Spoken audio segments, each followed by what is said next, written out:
예, 오늘은 파리 문화예술기행의 세 번째 이야기인 도시를 산책하다 C파트에 대해서 말씀드리도록 하겠습니다. 이 지역에 이제 몽파르나스 언덕 앞에 피갈 광장이라고 있죠. 이 피갈 광장에 카페 누벨 아텐이라는 이 지역 인상주의 화가들이 여기서 모여서 토론하고 하던 그 장소가 되겠습니다.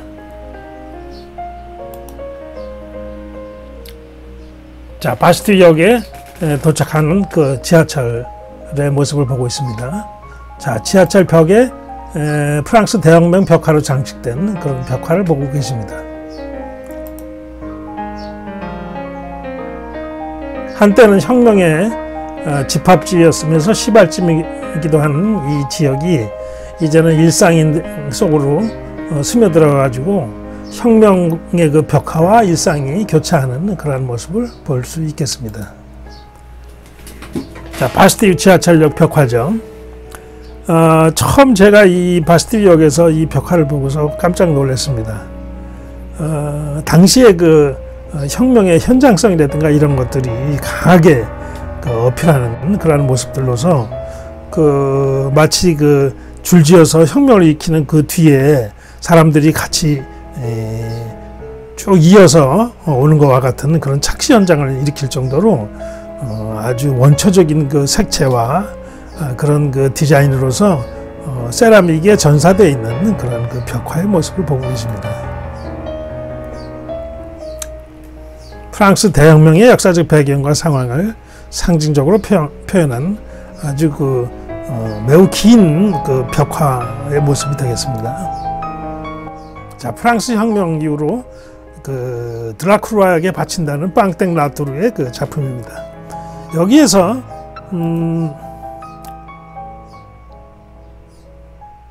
드라큘라 그림이 요 가운데 있죠. 그리고 그 옆에 바로 마네가 있습니다. 옆에 보들레르의 얼굴이 보이죠. 또 왼쪽에는 그 미국인 화가인 피슬러가 있고, 그리고 바로 이 하얀 와이셔츠를 입은 이 사람이 바로 이 그림을 그린 빵땡 라토르입니다. 여기서 보듯이 드라큘라는 이 젊은 작가들의 우상이며 지도자의 역할을 했다고 볼 수가 있겠죠. 그 지도자의 역할이 이제 마네로 바톤 체인지를 잇는 모습을 우리가 볼 수 있겠습니다. 바로 옆에 마네가 여기 있는 걸 볼 수 있겠죠. 자, 드라큘라가 얼마나 대단한 사람인가는 바로 그 화폐를 통해서 그 유로로 바뀌기 전에 100프랑 그 화폐에 드라큘라의 얼굴이 있는 걸로 봐서도 드라큘라가 프랑스에서 상당히 중요한 인물이라는 걸 알 수 있을 것입니다. 민중을 이끄는 자유의 여신 루블 박물관에 있는 거대한 그림이죠. 자, 마네.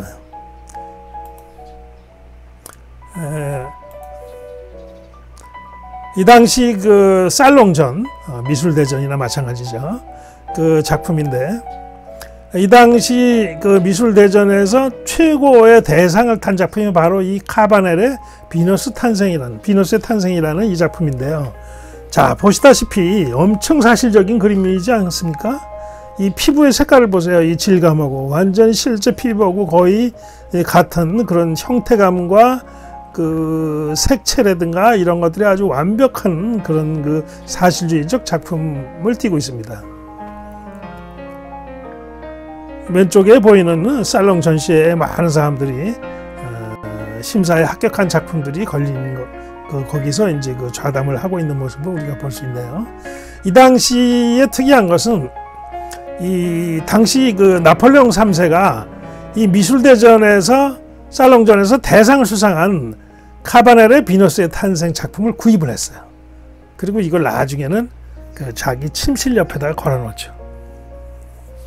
이 당시 그 3,000점 정도가 낙선을 했다고 합니다. 그 떨어진 그 화가들의 그 원성이 대단해가지고요. 정부에서는 낙선 전시회를 따로 여줬는데, 이제 여기에서부터 마네의 작품이 등장하면 문제가 일어나기 시작합니다. 자, 그 문제의 작품이 어떤 것인지 한번 보시죠. 예, 마네의 패러디 작품입니다. 그 마네의 작품을 다시 패러디한 작품이라고 볼 수 있겠죠. 여기는 광고 작품인데 네, 오히려 이건 반대로 남성이 누드로 있고 여성이 있는 아주 위트 있는 작품이라고 볼 수 있겠습니다. 이것은 입체 조각 작품이죠. FRP로서 직접 작업한 그 현장감이 강한 그 마네의 풀바디의 점심을 바탕으로 패러디한 작품이라고 볼 수 있겠습니다. 자, 피카소 작품이죠. 피카소의 단순한 선, 형태를 재밌게 구성한 피카소의 작품이죠. 피카소는 마네의 작품을 많이 패러디했습니다. 이 패러디라는 것은 포스트 모더니즘의 아주 대표적인 기법으로서 그 시간을 달리하면서 새로운 그 작업을 해서 각광을 받고 있죠. 자, 마네 올랭피아 작품입니다. 이 작품이 또 문제가 되죠. 그 같은 해 1863년에 그 제작된 작품인데 지금 이 그림은 그 사실 그 신화 속에 있는 누드의 인물이 아니라 그 매춘부의 그 인물을 했다는 것이 큰 문제가 되고 있습니다. 여기에 보면 목에 있는 목걸이라든가 꽃이라든가 또는 여기에 있는 금팔찌, 검은 고양이 그리고 꽃 이런 것들이 상징하는 것들이 매춘부라는 것을 보여주고 있습니다. 이 당시 그 프랑스의 그 분위기 자체가 상당히 그 부정적이고 불륜의 관계 이런 것들이 이제 부르주아 사회에서 많이 그 있었던 그런 부분이기 때문에 실제로 이러한 상황은 마치 그 현장을 들키는 것 같은 느낌을 받았을 겁니다. 그렇기 때문에 이들이 더욱 화를 내고 그랬을지도 모르죠. 그렇지만 그렇게 욕을 먹고 있는 상황에서도 그 에밀 졸라는 그 평론에서 이 올랭피아 그림이 화가의 살과 피를 담은 걸작이라는 말을 합니다. 이 위에 있는 그림이 바로 티치아노의 우르비노의 비너스 작품이죠. 그리고 밑에 있는 것이 앵그르 작품입니다. 자, 이 당시 마네는 그 신문 가십 만화에 많이 등장하면서 조롱거리로 또는 한쪽으로는 또 서서히 스타가 되기도 합니다. 다시 에밀 졸라는 이 마네의 작품을 평가를 하기를 앞으로 루브르의 그 작품이 걸리게 되는 거장이 될 것이라고 했는데 실제로 이 말대로 마네는 대가로서 미술사에 중요한 족적을 남기게 되는 것이죠. 네, 호르헤 루이스 보르헤스는 패러디에 대해서 다른 시각을 갖고 있습니다. 그의 저술인 그 피에르 메나르 돈키호테의 저자를 보면은요, 그 세르반테스의 돈키호테를 그 철자 하나 틀리지 않고 다시 쓰는 작업에 대한 이야기를 하고 있습니다. 우리가 잘 알다시피 보르헤스는 그 다시 그 쓰기라든가 이러한 부분에서 아주 탁월한 그 능력을 가지고 있는 사람인데 원래 그 세르반테스의 돈키호테 자체도 아라비아의 역사학자 매닝 헨리가 쓴 그를 각색한 그 작품입니다. 따져보면은 이것도 편집한 책이고 일종의 패러디한 책이라고 볼 수 있겠죠. 이 패러디한 책을 다시 그대로 패러디한 그 책이 바로 피에르 메나르 돈키호테의 저자가 되겠습니다. 호르헤 루이스 보르헤스는 픽션이라는 책에서 이 글을 발표하는데요. 이 보르헤스의 그 사색은 그 서구의 그 이성 중심 사회에서의 그 구조와 거기에서 어떤 그 허구와 현실 그리고 중심과 주변의 경계를 파괴하고 그 틈 사이에 있는 그 애매모호함, 그 서구의 사람들이 가지고 있는 이성적 판단 기준에 대한 그 부분에서의 그 애매모호함, 그 틈새 영역을 확장시켜서 그 애매모호한 부분을 오히려 풍요로운 요소로서 확장시키는 그런 그 능력을 가지고 있었던 것이고 바로 이런 것이 그 포스트 모더니즘 문학의 그 원조가 되는 것입니다. 오늘날 그 현대 미술이나 현대 문학에서 보르헤스의 그 글쓰기 이론이 상당히 각광을 받고 있고 그러한 것이 그 영향을 많이 끼치고 있는 이유도 바로 여기에 있다고 보겠습니다. 상무 텍스트성의 문제라든가 뭐 현대 문학의 그 포스트 모던 문학의 원조로서 알려져 있는 이 보르헤스의 그 패러디에 대한 부분을 우리가 살펴본 것입니다.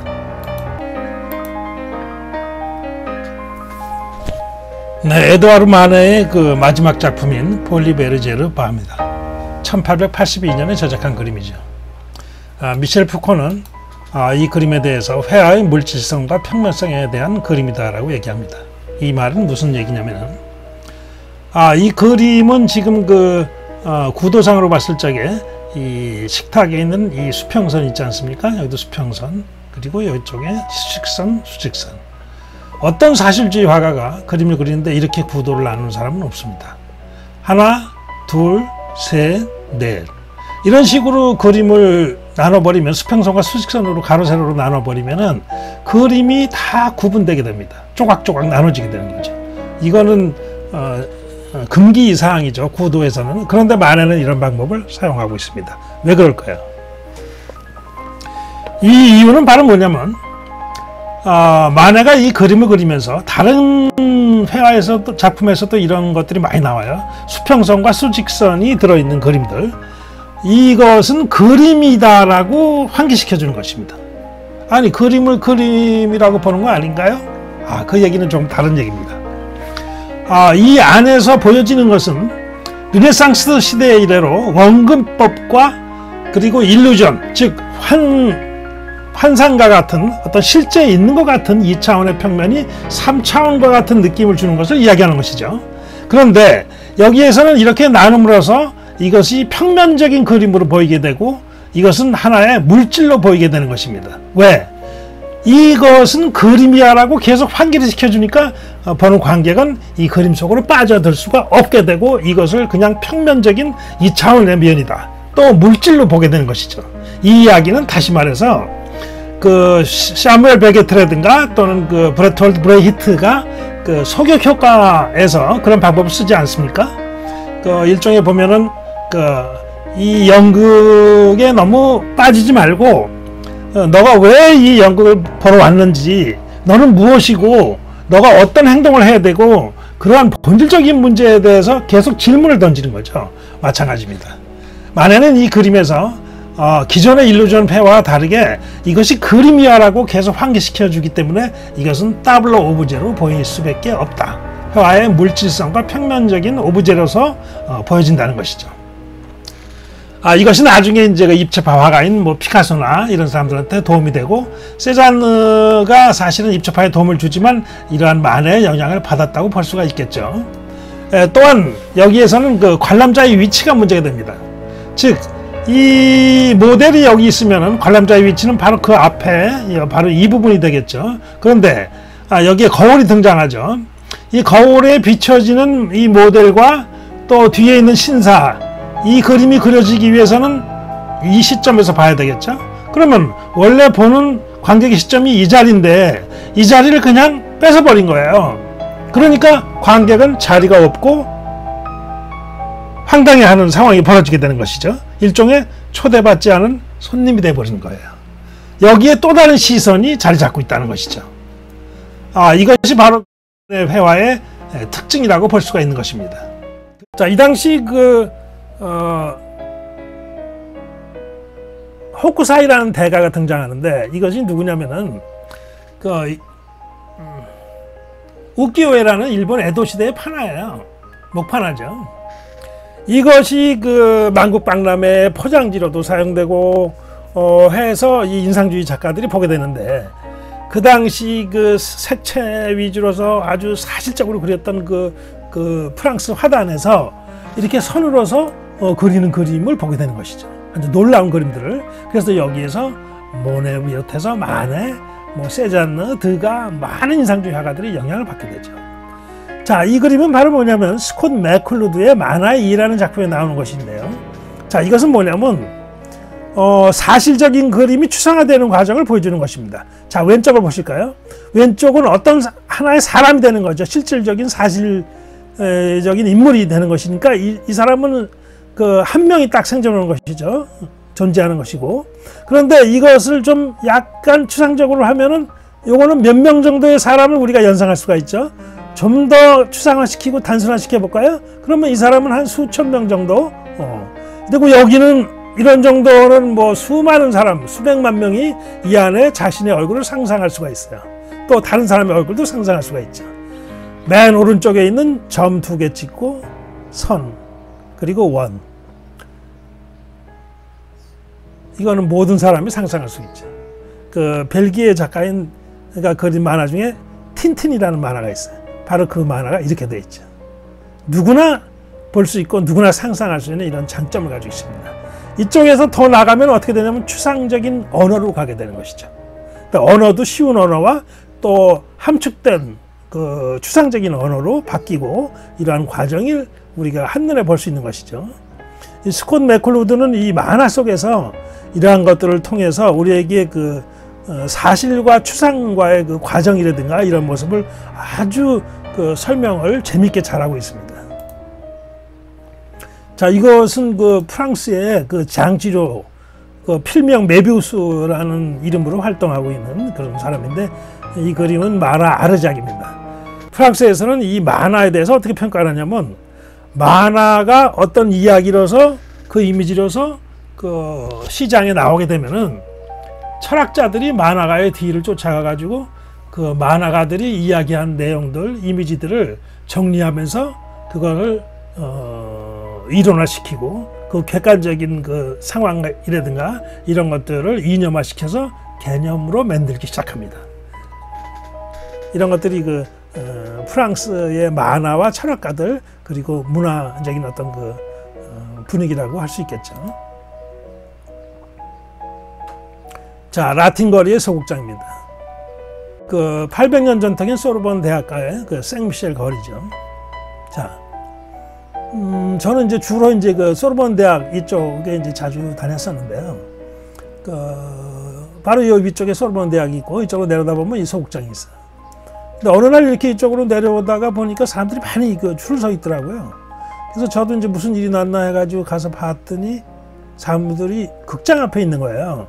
근데 극장에서 상영하는 영화들이 그 흘러간 영화들을 많이 상영하는데 일본 영화를 상영하고 있더라고요.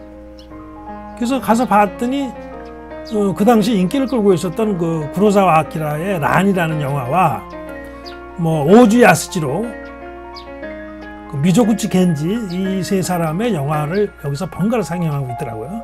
그래서 이 소극장에서 그 영화를 많이 봤어요. 근데 여기서 이제 줄을 서면서 기다리다가 이제 프랑스 사람들한테 물어봤죠. 그 파리 사람들은 통상 영화를 그 1년에 몇 번이나 봅니까? 그렇게 물어봤더니 이 사람들이 막 웃더라고요. 그래서 왜 웃냐고 그랬더니 파리 사람들은 일주일에 2번씩 영화를 봐요. 이렇게 얘기하더라고요. 영화 광이에요. 이 프랑스 사람들이 영화를 엄청 좋아합니다. 그런데 안타깝게도 지금 프랑스의 영화 시장은 아주 문제가 심각해졌죠. 여러 가지 그 학자들이 얘기를 합니다. 프랑스의 영화 상황에 대해서. 자, 이어서 볼까요? 자, 오즈 야스지로의 모습을 보고 계십니다. 그 일본 근대 구로사와 아키라, 미조구치 겐지와 함께 그 일본 근대 3대 감독이라고 알려져 있는데, 이 구로사와 아키라 감독의 영화는 주로 좀 서구적이에요. 그리고 역동적이고 그 전투씬이 많이 있고 전쟁씬이 나와요. 그러니까 서양에서도 되게 좋아해요, 이 사람 영화를. 그래서 나중에 그 아카데미 상도 받게 되죠. 미조구치 겐지는 그 일본에서 그 여성들의 순환 이러한 이야기를 그 많이 보여줍니다. 이제 페미니즘적 그 요소의 영화들을 많이 보여주고 있죠. 거기에 비해서 오즈 야스지로의 감독은 정말 특이하죠. 아주 평범한 일상적인 이야기를 과감 없이 강조하지도 않고 천천히 보여주고 있습니다. 그 영화가 바로 대표적 영화가 동경 이야기라는 그 작품이 되겠습니다. 특이한 거는 이 오즈 야스지로의 그림 영화에서는 그 애드립을 허용하지 않아요. 한 번은 바로 이분이죠.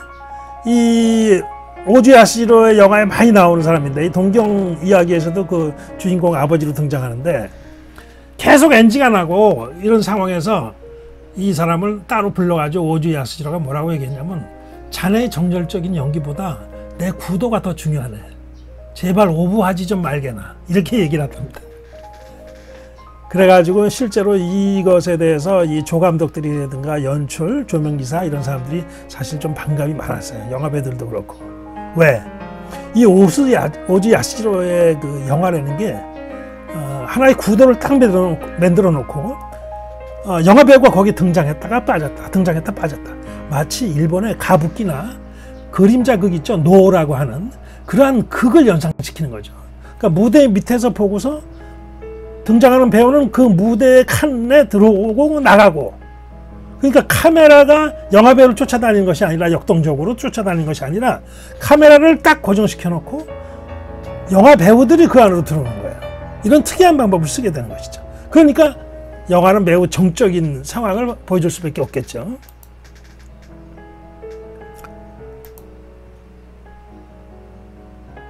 자, 그러다 보니까 다다미 쇼트라는 게 나오는데, 이 일본의 바닥에 이 까는 거, 습기가 많으니까 이제 여기는 다다미라는 재질의 이런 것을 까는데, 이 다다미 쇼트라는 것이 뭐냐면 이 촬영을 이 다다미 쇼트에 앉아서 하는 거죠. 그리고 딱 고정시켜 놓고 바로 화면을 놓고 여기에 배우가 등장했다가 나갔다 하는 상황을 얘기합니다. 그러다 보니까 매우 동양적인 관조의 시선으로서 이야기를 풀어나갈 수가 있죠.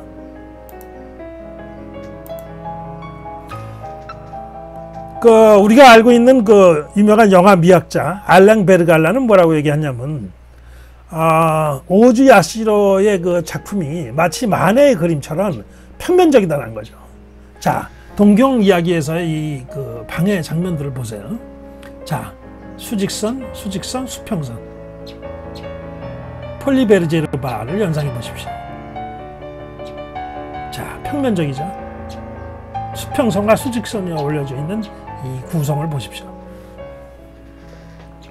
베개샷이라고 여기 나오죠. 이것은 뭘 얘기하는 거냐면, 이 오즈 야시로 영화에는 영화의 장면을 지나가다가 갑자기 전혀 이야기와 전혀 상관이 없는 장면들이 등장합니다. 예를 들어서 무엇이냐면 난로 위에 있는 주전자라든가, 또는 창밖에 보이는 공장 굴뚝이라든가, 그리고 하늘이라든가, 뭐 이런 것들이 전혀 영화 스토리하고는 상관없는 것들이 툭툭 중간중간에 나오는 거야. 바로 요걸 얘기하는 겁니다. 요거를 필로우샷, 베개샷이라고 얘기하죠. 이것은 보통 우리가 이성적으로 이야기할 수 있는 서양의 구조하고는 조금 다릅니다. 이 서양에서 바로 이 일 때문에 오즈 야시로를 새롭게 평가하게 되는 그 발단이 되게 되는데요. 서양의 모든 구조는 이성적으로 되어 있죠. 즉 끊고 맺고 이런 것들이 분명한 사회입니다. 제가 한번 학교에서, 프랑스에서 학교에서 그 서양 미술사 시험을 본 적이 있는데, 그 미술사 시험에서 20점 미치면 관악이라 가지고 학교를 낙제시킨다는 그 공이 붙었어요. 공고문이. 한 번은 학교에서 한 남학생이 와가지고 저한테 얘기를 하더라고요. 한국 사람이죠. 나이가 좀 많은 분인데, 이번에 시험에서 떨어지면 바로 낙제시킨다. 정말 이거 중요한 시험이니까 잘 봐야 된다라고 저한테 얘기를 하더라고요. 사실 저는 그 전까지도 그냥 시험 공부도 안 하고 그냥 건성건성 있었어요. 별거 아닐 것이다 이렇게 생각하고 그냥 평소 실력으로 그냥 보자 이런 정도로 생각했는데, 그게 큰 실수였었죠. 나중에 정말 큰일이 일어날 뻔했어요. 그 사람 얘기 아니었으면. 그래서 그 얘기 듣자마자 이게 중요해? 잘못하면 낙제가 될 수 있는 상황이 되겠구나 해가지고 저는 그때부터 그 시험 범위에 대한 부분 있죠. 그 부분을 그 책을 사다가 그 부분을 완전히 암기를 했어요. 한국 사람들의 특징이 뭡니까? 암기 아닙니까? 제가 그 몇십 페이지 되는 걸 완전히 암기를 했어요. 그런데 이제 한 학생이 얘기를 하더라고요. 제가 이제 한국에서 사실은 서양 미술사를 강의를 하다가 좀 나이가 들어가지고 늦게 프랑스를 가게 됐거든요. 그러다 보니까 그걸 아는 어떤 학생이 저한테 그런 얘기를 하더라고요. 선생님은 뭐 이미 강의도 하고 서양 미술사에 대해서 많이 알 텐데 무슨 뭐 따로 공부를 할 필요가 있어요? 그냥 아는 대로 적으면 되지 않아요? 그런데 천만의 말씀, 그렇지 않아요. 왜? 제가 서양 미술사를 많이 알지만 그걸 한국말로 아는 거죠. 프랑스 말로 쓰려면은 그 프랑스 문장에 맞춰서 써야 되는데, 생활 프랑스어는 충분히 우리가 할 수 있지만 인문학적인 프랑스 문장을 구사한다는 건 이건 다른 문제거든요. 그렇기 때문에 제가 뭐 방법이 없어가지고 그 책을 암기한 겁니다. 그래가지고 제가 그 시험에 나온 내용 자체를 그대로 그 문장에 맞춰서 그대로 답변을 하게 된 거죠. 예, 그러니까 이제 다행히 성적이 아주 좋게 나와가지고 미술사 선생이 나중에 찾아왔어요. 동양 사람이 어떻게 이렇게 그 서양 미술사에 대해서 관심이 많냐고. 근데 이제 제가 하고 싶은 얘기는 그 얘기는 아니고요. 어떤 얘기냐면 바로 그 저한테 그 정보를 주었던 그 남학생이 성적이 과락이 돼버렸어요. 그러니까 20점 밑이 돼버린 거죠. 놀라운 일이 벌어졌습니다. 그 다음날 학교를 가는데, 시험을 치르고 난 다음날 학교를 가는데 게시판에 다 붙었어. 떨어진 사람과 붙은 사람 다 붙은 거예요. 근데 그 남학생은 이미 떨어져가지고 아침 일찍 와서 그걸 보고 물감을 다른 사람한테 팔기 시작합니다. 왜? 한국으로 돌아가려고요. 근데 무슨 일이 있었냐면, 나는 안대 써가지고 차를 한잔 하려고 그 친구하고 그 복도를 지났는데 마침 그 서양 미술사 선생님이 저쪽에서 오고 있어요. 그런데 엊그저께까지도 그 셋이서 같이 커피를 마시면서 담소하고 재밌게 얘기하고 그랬던 사람이 내 인사는 받아주고 시험에서 떨어진 바로 그 친구 인사는 전혀 쳐다보지도 않고 지나가더라고요. 내가 거기서 이 매정한 사람들의 그 서양 사람들의 그 어떤 특징을 봤죠. 야, 무섭구나. 냉정하네. 우리나라 같으면은 아마 정반대였을 겁니다. 딸을 불러가지고 툭탁거려주면서 위로를 해주고 조금 다시 또 공부해가지고 보지 않겠느냐고 이런 그 이야기를 해주지 않겠어요? 서양은 정반대더라고요. 시험에 떨어진 사람하고는 완전히 단절을 긋습니다. 칼로 완전히 베듯이. 네. 그렇듯이 왜 지금 이 오즈 야스지로의 그 영화가 서양 사람들한테 아주 특이한 시선으로 다가오게 된 것이냐면요, 이성적으로 이렇게 탁탁 구분짓는 이런 사회에서 이 오즈 야스지로의 영역에서는 바로 그 구분이 없다는 것이죠. 그러니까 하나의 이야기와 또 다른 얘기 사이에 틈이 있는데 그 틈 사이에 그 모함 속에서의 그 풍요로움, 또 다른 이야기를 계속 전개해 나가기 시작하는 거죠. 그것은 바로 제가 조금 전에 얘기했던 그 보르헤스의 이야기잖아요. 그 보르헤스의 이야기와 마찬가지로 이성과 이성 사이에 그 간격 속에 또 하나의 이야기를로서 이들을 새롭게 다른 영역으로 인도하게 되는 것이죠. 그래서 오즈 야스지로가 세계적인 영화 감독으로 등장하게 되는 것이죠. 일단 중심이었고, 여기 보듯이 탈중심적인 시선이 우리가 보는 시선이 아닌 또 다른 시선으로서 보여지는 것이죠. 그리고 그 오즈 야스지로의 그 영화에서 보면은 인간이 중심되는 것이 아니라 그 공간, 구도, 결국 구도는 자연이잖아요. 자연이 중심이 되는 이야기로서 스토리가 펼쳐지게 되는 것이죠.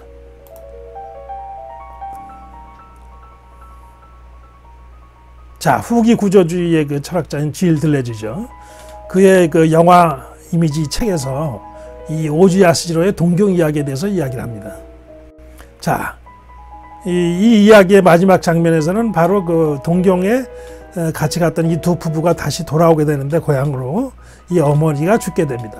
그래서 그 동경에 있던 그 자식들을 다시 다 부르게 되는데, 이 죽음에 대해서 이 오즈 야스지로가 어떻게 접근하는 것을 보여주고 있습니다. 오즈 야스지로의 영화에서는 모든 게 일상적이고 진부하다. 때로는 죽음까지도 평범하게 생각한다. 희한하게도 그 오즈 야스지로 영화에서는 일상에 대한 이야기들이 많이 나옵니다. 이를테면은 인사를 한다든가 뭘 먹는다든가 잠을 잔다든가 이런 시시콜콜한 이야기들이 많이 나와요. 뭐 노래 부른다든가 뭐 이런 것들. 그런데 이 일상적인 게 우리가 생각하지 않으면 훅 지나갈 얘기지만, 가만히 생각해 보면은 일상이 모여서 농축화되고 하면은 이 일상이 아주 깊은 심연의 이야기를 끄집어낼 수 있는 거거든요. 그렇기 때문에 오즈 야스지로 감독은 바로 그 일상에 대해서 중요하게 생각합니다. 그리고 이 어머니의 죽음마저도 아주 흘러가는 일상 속에서의 하나의 그 사건일 뿐이다. 드라마틱하게 다루지 않고 그냥 잔잔한 물처럼 다루게 됩니다. 죽음조차도 어느 평범한 여름 날씨처럼 이 아버지는 이 모든 사람이 간 다음에 이 마루에 앉아가지고 부채질을 하면서 오늘도 날씨가 덥겠는데 이 한마디 합니다. 죽음 앞에서 이렇게 담담하게 이야기할 수 있는 이러한 모습을 보여주는 것이 바로 오주야시지로의 그 또 다른 시선인 또 다른 그 이야기라고 할 수 있겠습니다.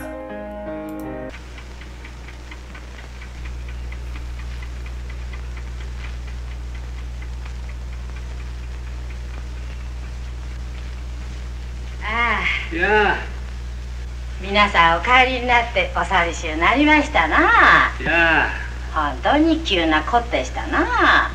やあ、気の利かんやつでしたが、こんなことなら生きとるうちにもっと優しゅうしといてやりゃよかったと思いますよ。なあ、一人になると急に日がなごなりますわい。まったくなあ、お寂しいことですな。やあ、